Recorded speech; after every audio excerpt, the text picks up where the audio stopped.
If you were to step inside a modern museum and look at the earliest surviving blueprints of human architecture, you would notice an obsession that modern engineers find entirely irrational.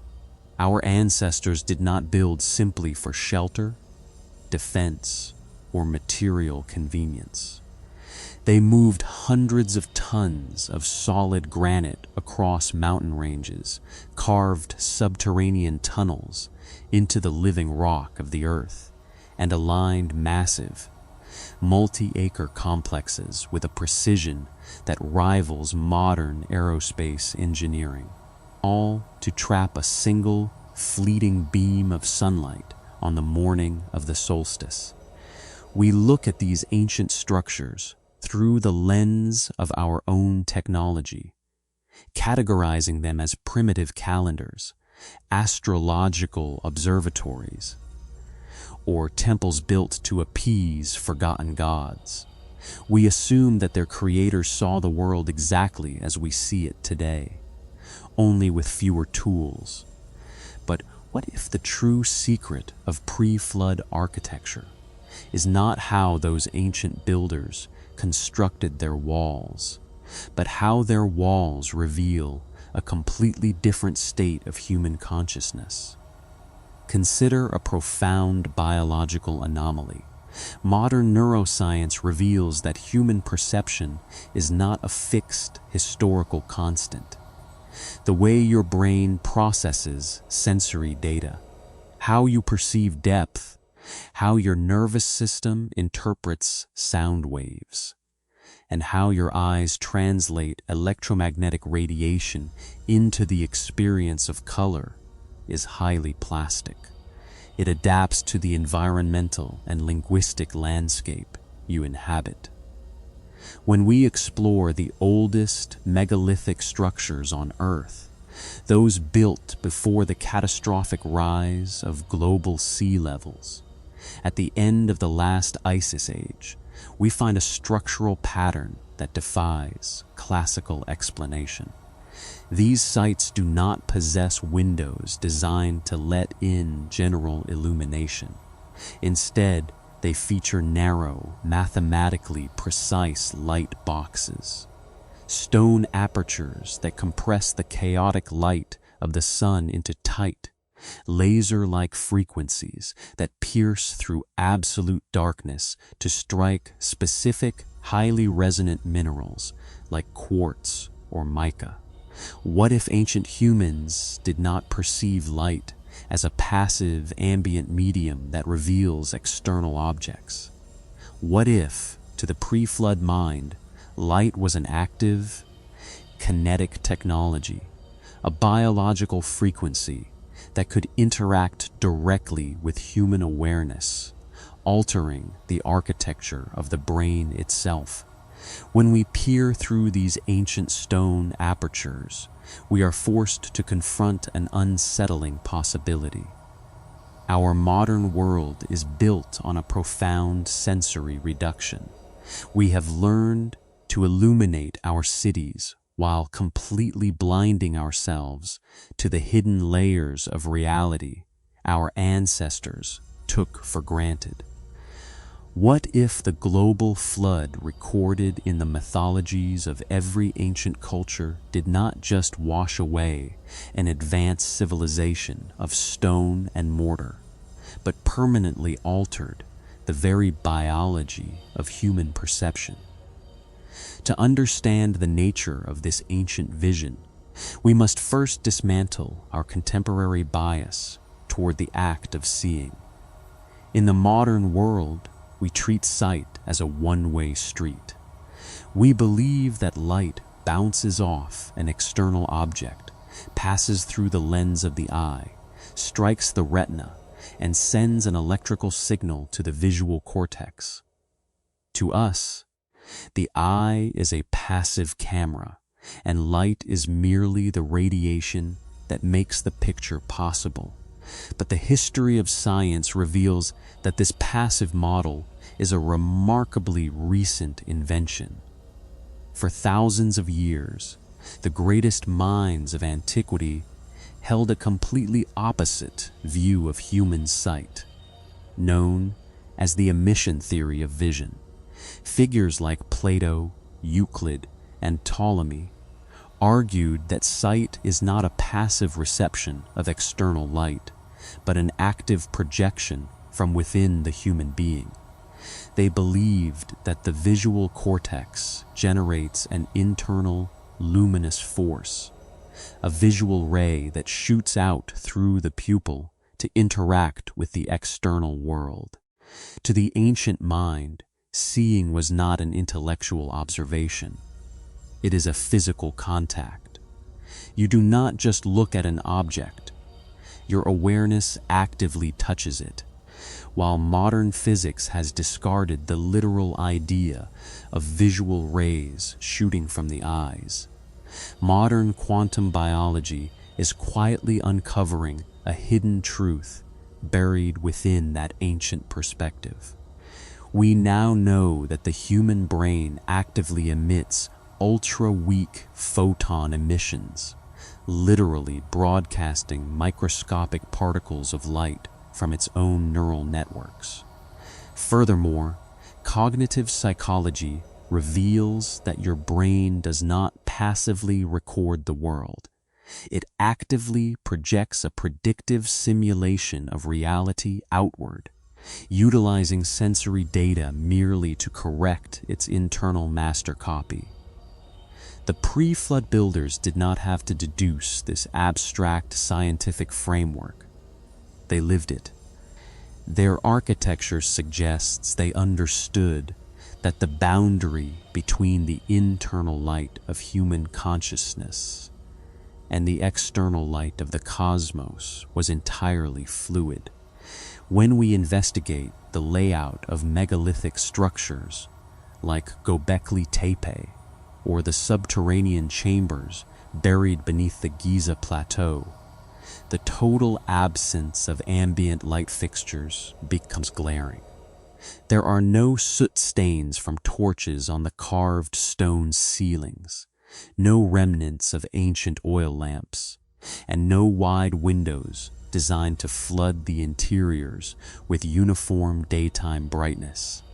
Instead, these structures are exercises in absolute, intentional darkness. This darkness was not a design failure. It was a deliberate biological prerequisite. When the human nervous system is placed in a state of absolute sensory deprivation, the brainstem begins to alter its chemical balance. The production of melatonin shifts, and the neural networks begin to generate vivid, endogenous imagery. The brain stops filtering the external world and starts tuned to its own internal frequencies. It is within this pristine, silent dark that the ancient light boxes operated. By constructing long, narrow corridors that aligned perfectly with specific celestial events, the pre-flood architects could control the exact quality, angle, and frequency of the light that entered the sanctuary. When that single, compressed ray of solstice sun cut through the absolute blackness of a subterranean chamber, it did not create general visibility. It functioned as a pinpoint laser beam, striking a specific block of crystalline granite or a sheet of reflective mica embedded in the opposite wall. The result was an acoustic and visual resonance that modern humans can barely comprehend. The light did not reveal an object. It initiated an experience. The interaction between the hyper-focused solar radiation and the highly organized mineral geometry of the stone generated a specific electromagnetic field within the room. To a human initiate standing within that field, the light was not seen with the eyes. It was felt within the entire nervous system. It was a language spoken directly to the pineal gland, a silent vibration that synchronized the electrical rhythms of the heart and the brain, expanding human awareness beyond the boundaries of the physical body. This leads us to a profound architectural paradox. Our modern civilization uses light to banish the dark building glass skyscrapers and neon-lit avenues to ensure that our environment remains uniform, predictable, and totally visible 24 hours a day. Yet, despite all our artificial brilliance, we carry a quiet, chronic sense of internal blindness.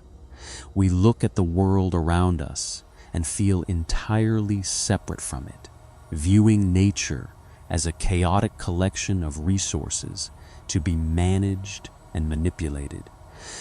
But when we look at the pre-flood monuments, we see an architecture that sacrificed general visibility to achieve ultimate vision.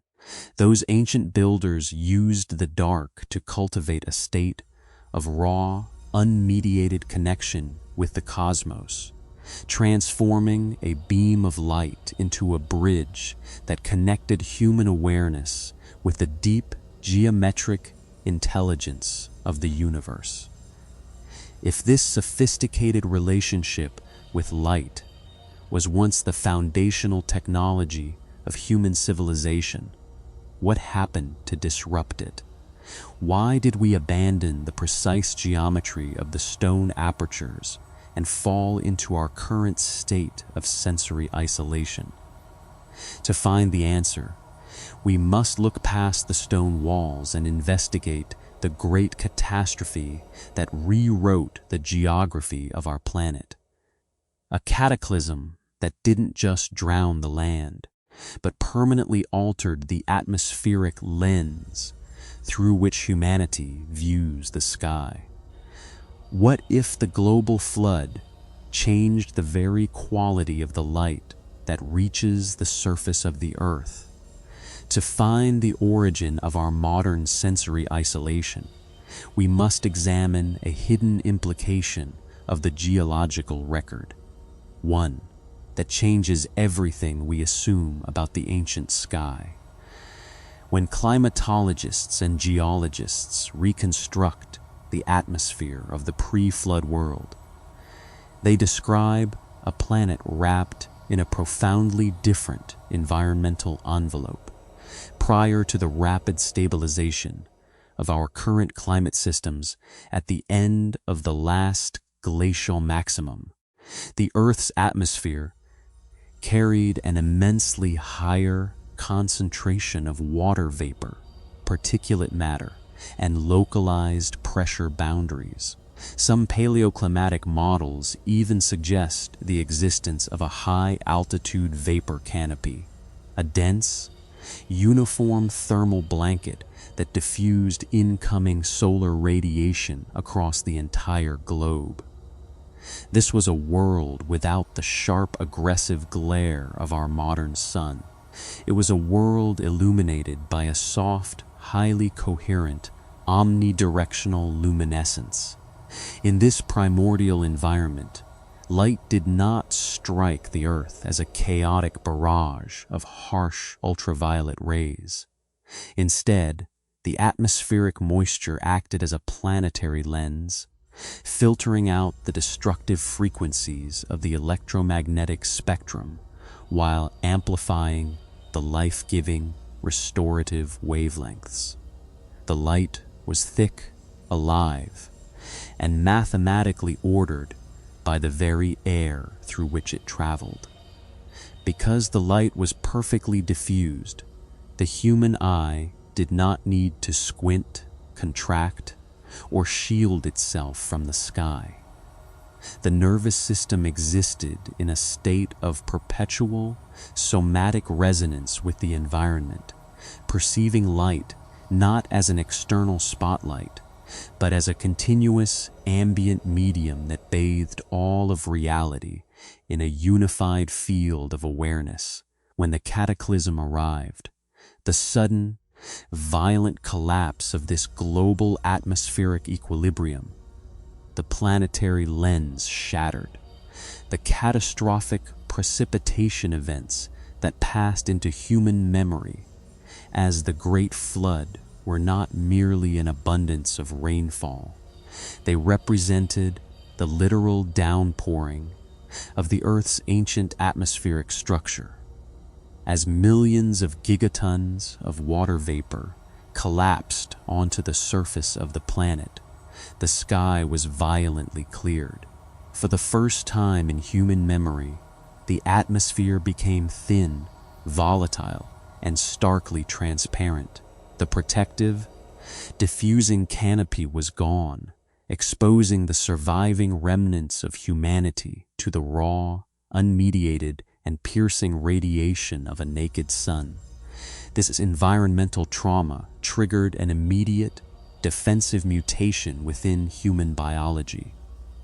To survive the harsh, unshielded glare of the new sky, the human ocular and nervous systems had to rapidly adapt. The pupil learned to contract violently. The retina grew less sensitive to subtle, low-frequency photon variations, and the pineal gland, once a hypersensitive, light-receptive third eye that regulated human consciousness in perfect alignment with the ambient field, retreated deep into the center of the brain, calcifying into a purely hormonal regulator. The sharp, high-contrast shadows of the post-flood world forced the brain to alter its predictive software. We stopped perceiving the underlying, luminous unity of our environment and began seeing the world as a collection of sharp, isolated, and fragmented objects. Our architecture immediately reflected this profound biological fall. The survivors of the cataclysm no longer built structures to interface with a living atmospheric field. They built fortresses to protect themselves from a volatile, unpredictable climate.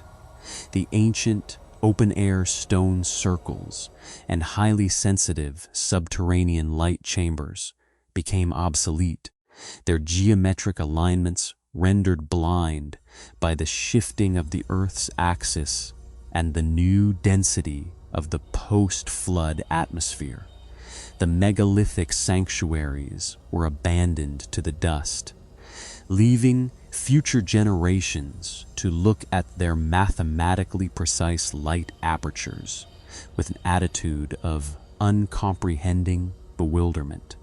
This historic shift uncovers a deeply troubling psychological paradox that haunts modern civilization.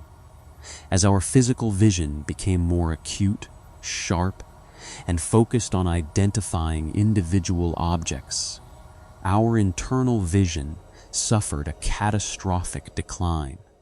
By learning to navigate a world of fragmented things, we lost the capacity to perceive the invisible geometric relationships that bind those things together. We traded the vast, oceanic consciousness of the pre-flood mind for the narrow, hyper-vigilant survival drive of the localized ego. We became experts at looking at reality, while completely forgetting how to look through it. The modern human walks through a brilliantly lit city, surrounded by millions of artificial lumens, yet experiences a deep, unyielding sense of existential darkness. We have designed an environment of total visibility where nothing is sacred and everything is exposed. Our technology can detect the light of distant galaxies, billions of light years away, yet we remain utterly blind to the subtle, biophotonic light that connects our own thoughts to the living fabric of the earth. We are a species that has mistaken illumination for sight.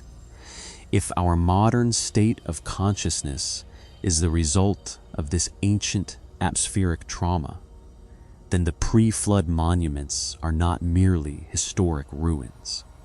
They are frozen biological blueprints, externalized models of a forgotten human nervous system. What if these structures were designed as architectural prosthetics, precisely engineered to heal the fractured vision of humanity and restore our connection to the cosmic source? If a human being steps back into the mathematically precise geometry of those silent stone chambers, is it possible to reverse the ancient mutation and awaken the eyes of the first world? To understand how these ancient structures could act as biological prosthetics, we must descend into the literal material science of the pre-flood architects. If you look closely at the specific stones chosen for the most critical chambers of the megalithic world, you realize they did not select their materials based on local availability. The builders of the Giza Plateau did not use the abundant, soft limestone of the surrounding desert for their deepest sanctuaries. Instead, they hauled tens of thousands of tons of red granite from quarries in Aswan, hundreds of miles away. This granite was not chosen for its color, nor was it chosen simply for its durability. It was chosen because it is hypersaturated with quartz crystals. Quartz is a mineral with a highly specific, mathematically perfect atomic structure. A repeating lattice of silicon and oxygen atoms arranged in a flawless three-dimensional geometry. When modern technology requires a material that can precisely stabilize radio frequencies, regulate the timing of microprocessors, or convert physical pressure into electrical signals, it relies on the exact same property that the ancient builders exploited: piezoelectricity. If you apply mechanical stress to a quartz crystal, its atomic matrix shifts, generating a measurable electrical charge. Conversely, if you subject it to an electrical current, the crystal vibrates at an incredibly precise, unvarying frequency. The subterranean sanctuaries of the pre-flood world were, in essence, massive, solid-state crystalline batteries. When the compressed, laser-like ray of solstice light passed through the stone aperture and struck these quartz-laden walls, it did not merely illuminate the dark.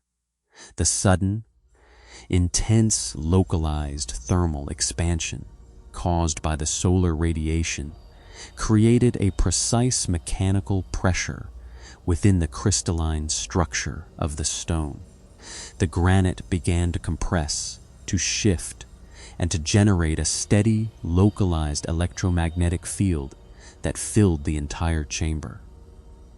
The room became an active, living circuit. But the architecture did not stop with the generation of an electromagnetic field. It was also tuned to the absolute laws of acoustic resonance.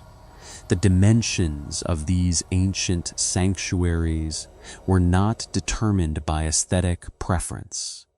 They were cut to exact mathematical ratios that matched the resonant frequencies of the human skull and the planet itself.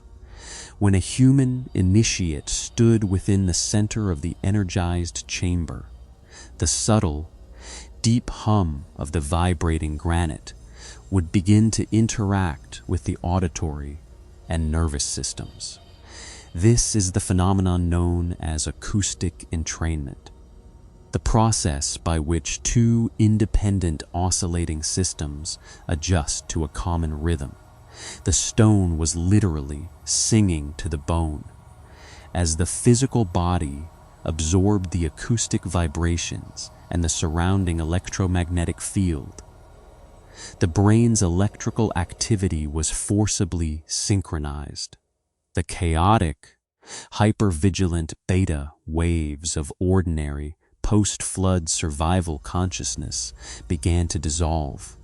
The brain was decelerated into the deep, highly organized states of alpha and theta activity. The exact frequencies where the boundaries between the subconscious mind and external reality become completely transparent. Within this state, the human nervous system began to mirror the flawless geometric order of the surrounding quartz matrix. The initiate no longer experienced themselves as an isolated ego looking out at a separate environment. The calcified, defensive filters of the post-flood eye were temporarily bypassed.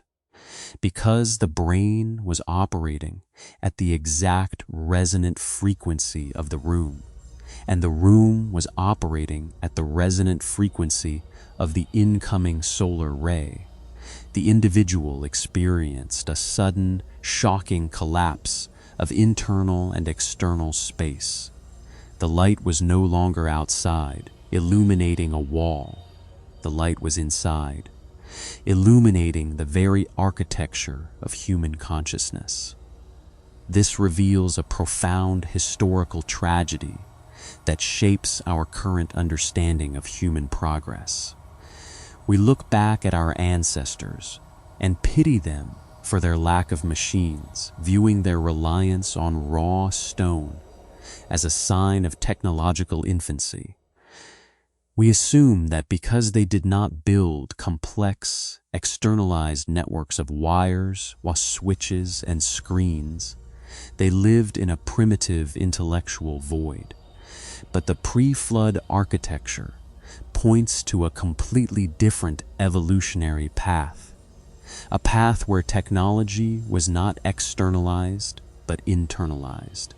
They did not build tools to manipulate nature from a distance. They built environments to transform the human being from within. Their structures were not passive monuments to be admired from the outside.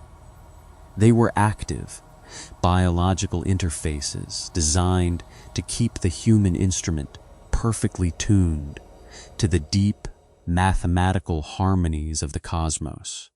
They understood that the ultimate technology is not the machine you hold in your hand, but the state of awareness through which you perceive the entire universe.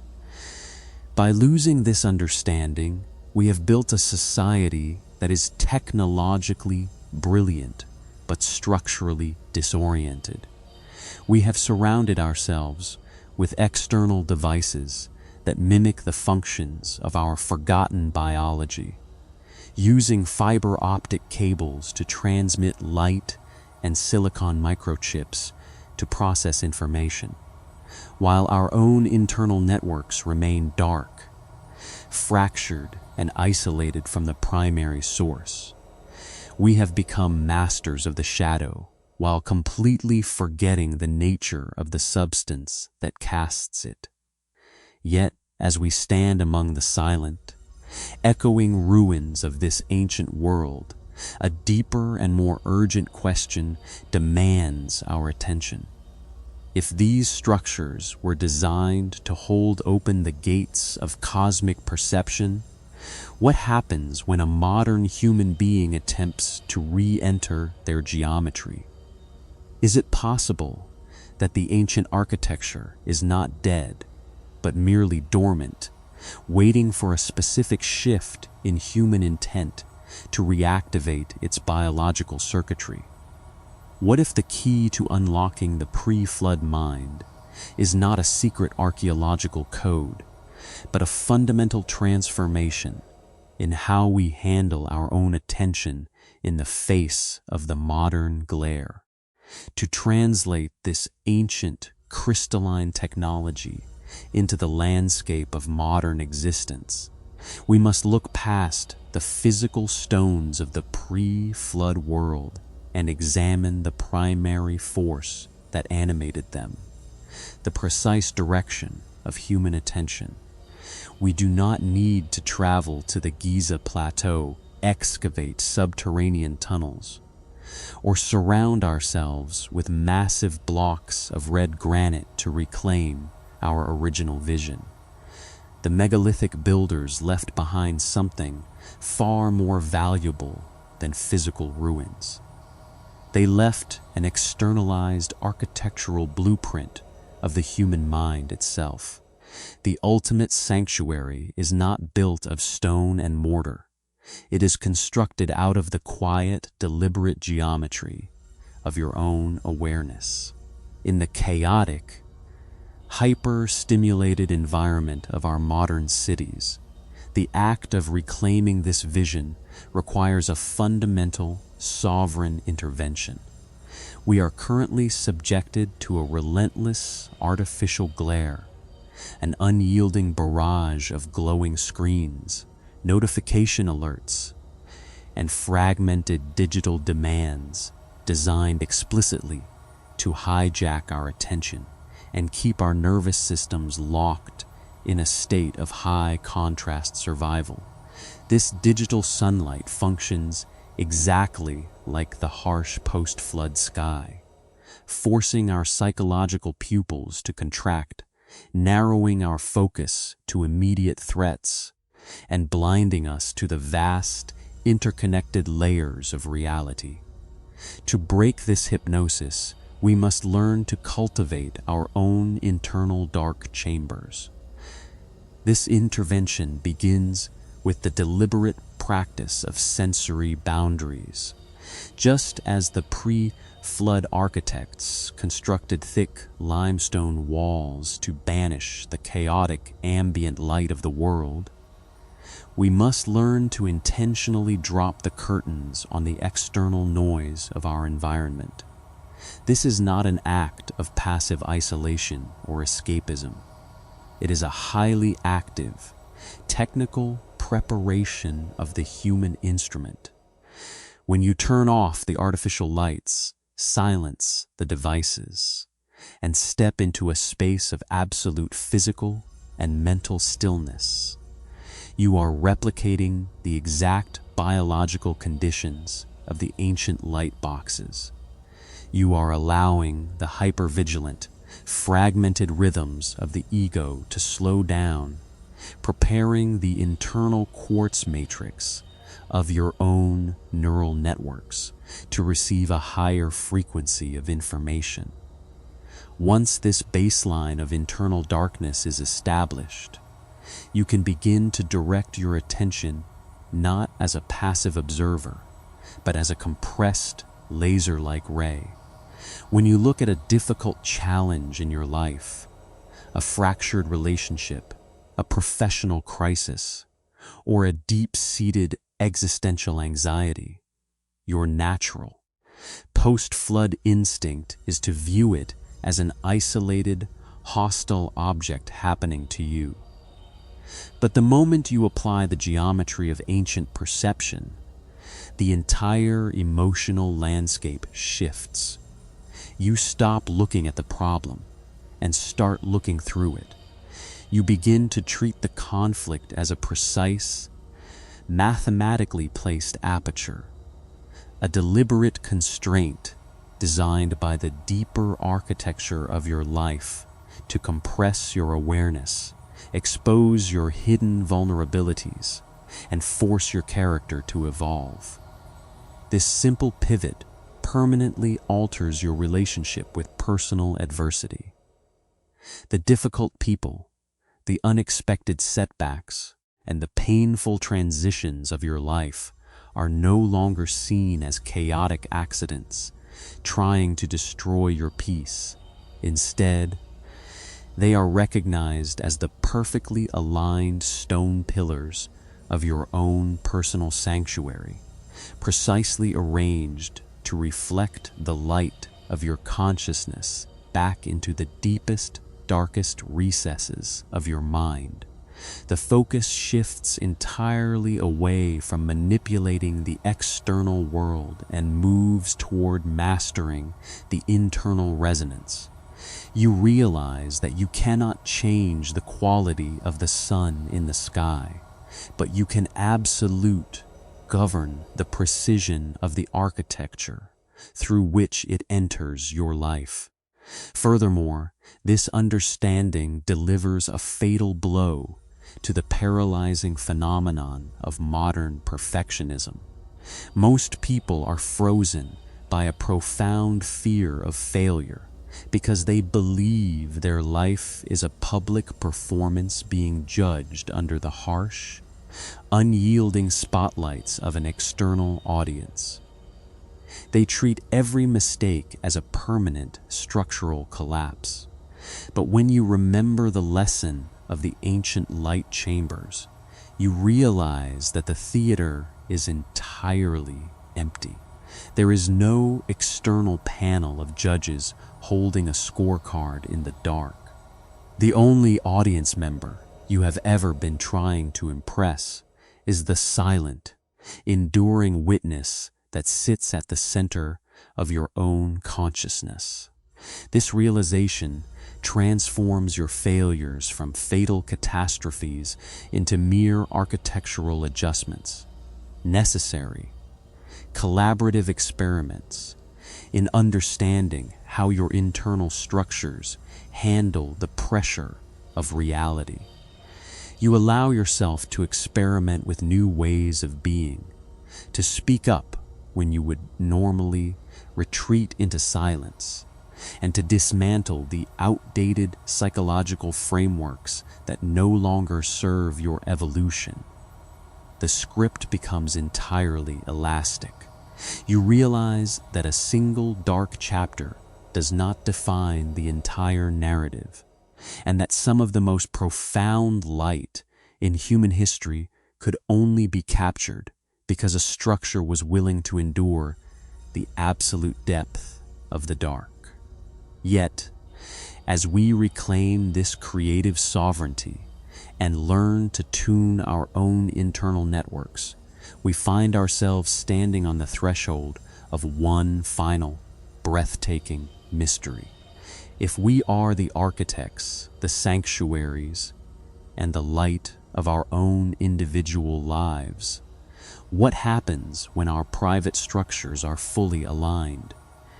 When we look out past our own walls and encounter the eyes of another human being, are we looking at a completely separate world? Or are we catching a glimpse of the exact same primordial light shining through a different stone aperture on an infinitely larger scale? We spend our entire existence carving out separate identities in the landscape of our lives, desperate to build a monument that will endure long after our physical forms have returned to the dust. We treat our minds like private fortresses, locking ourselves behind the thick walls of our personal narratives, our anxieties, and our isolated perceptions. We look out through the tiny windows of our egos at a world filled with billions of other separate individuals, feeling like disconnected drops of water trying to survive an indifferent storm. But this profound isolation is only possible when we remain entirely blind to the overarching architecture of the sky. The moment you step past the calcified filters of the modern mind, past the restless chatter of the inner critic, past the survival reflexes of the ego, and into the absolute stillness of the witness, the illusion of separation collapses entirely. In the deepest recess of the ancient sanctuary, you discover a truth that is both staggering and beautifully simple. The light that strikes your personal stone aperture is not a private, exclusive beam. It is the exact same primordial light that illuminates the interior world of every living being on this planet. There are not billions of separate suns running independently across the heavens.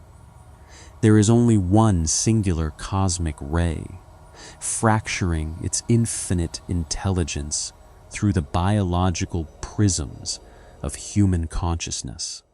When you look past the modern glare and peer into the eyes of another human being, you are not encountering a stranger. You are looking at a mirror.